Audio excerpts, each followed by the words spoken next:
Good evening, I'm Aaron Dixon. Thank you for joining us. Tonight, a community is mourning the loss of one of their high school football players who collapsed and died during last night's game.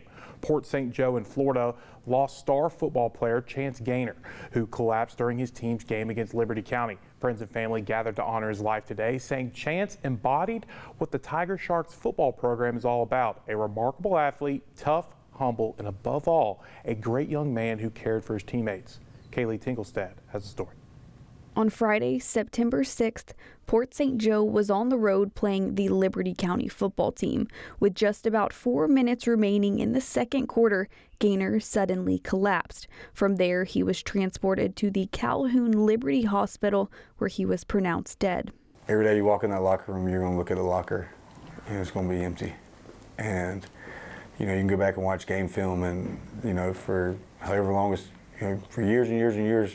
In his junior year, Gaynor emerged as the Sharks' star player, a breakout season that followed a couple years of honing his raw potential and fiery personality. We went from those games of not knowing Chance going to get another 15-yarder. Is he going to, say something? Is he going to celebrate too much? Because he was feisty. The summer before the 2023 football season, tragedy struck Port St. Joe when two of Gaynor's teammates and lifelong friends, TJ Jenkins and Andrew Shepard, passed away in a car accident. Gaynor dedicated his junior season to his best friends, and from there, the rest is history. About week 4 or 5 last year, he kind of saw it click with him, and he realized, hey, I'm pretty good at this game, and I can make things happen, and I can determine the outcome of games. He emerged as a jack of all trades, scoring in every way, offensively, defensively, and on special teams. This will be one of them guys where you watch film and you pull it up and you go, man, that's Chance Gaynor.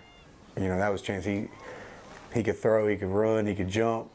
Punt returns, kick returns, didn't matter.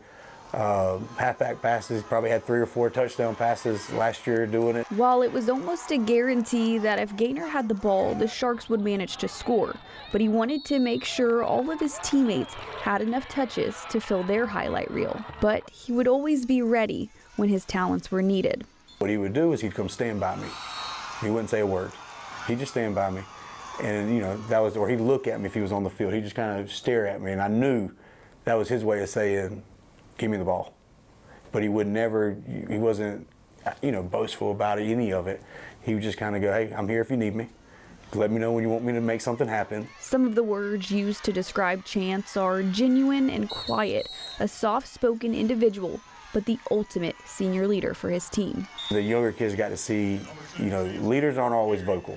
Sometimes it's by actions, and Chance is that guy, by actions. And because of who he was and what he did in the classroom, on Friday nights, or even on the basketball court, the Port St. Joe community is mourning yet another loss of a rising star.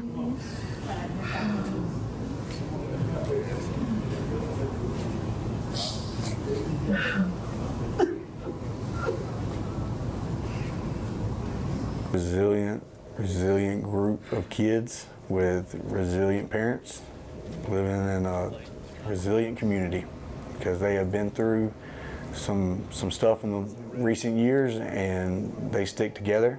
And I don't know what words to use, because I'm amazed every day that what this community is capable of doing. Gaynor's impact reaches beyond the 3-mile Gulf front stretch of Port St. Joe. He's remembered by the entire Panhandle and state of Florida.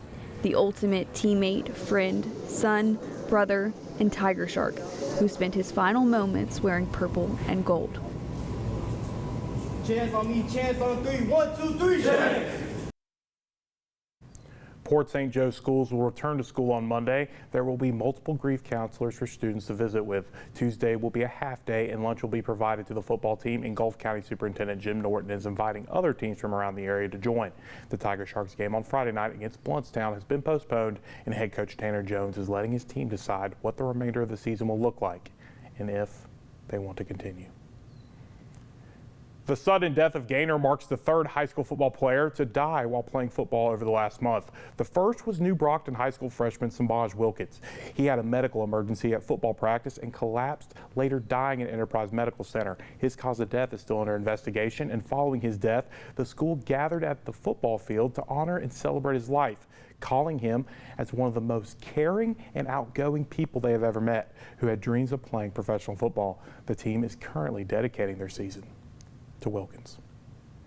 The other was Morgan Academy junior quarterback Caden Tellier. He sustained a critical brain injury during his team's first game against Southern Academy. He was taken to Children's Hospital in Birmingham for treatment, but family later broke the news that he had passed away, saying, quote, "Everyone who knows Caden had known kindness, generosity, and love, and true to his nature, he is giving of himself one more time," end quote. Following the incident, Morgan Academy suspended all school activities for a week to give their community time to come together, reflect, and support one another.